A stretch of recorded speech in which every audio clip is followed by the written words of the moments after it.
Ginkumpirma sang prosecution team nga magapresentar sila sang testigo nga magahatag sang kaatagan sa isu sang ginapahayag hitman nga ginaangot kay Vice President Sara Duterte.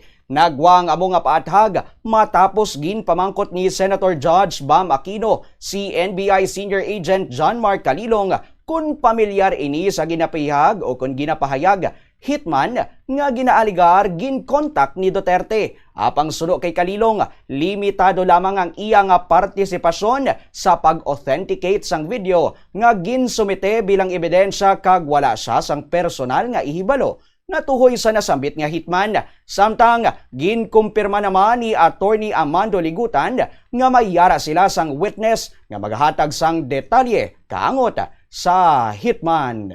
May mga nabanggit dun sa mga statements tungkol sa hitman, no? Sa totoo lang, yung presensya ng hitman, mabigat yon. So, let me ask, are you the one who investigated just the video or did you also investigate the presence of the hitman that was being mentioned in the videos of the Vice President? I was only tasked for the video, sir. Okay, may I direct this to the prosecution? Will you be presenting other witnesses that will pertain to this alleged hitman? As to the alleged hitman, Your Honor, please. Yes. Yes. So kayo, Mr. Calilong, hindi kayo nag-imbestiga niyan. Wala kayong alam tungkol dun sa presensya ng hitman. Yes, Your Honor. Okay. Mr. President, I will refrain from my questions and wait for the witness pertaining to the hitman. Maraming salamat.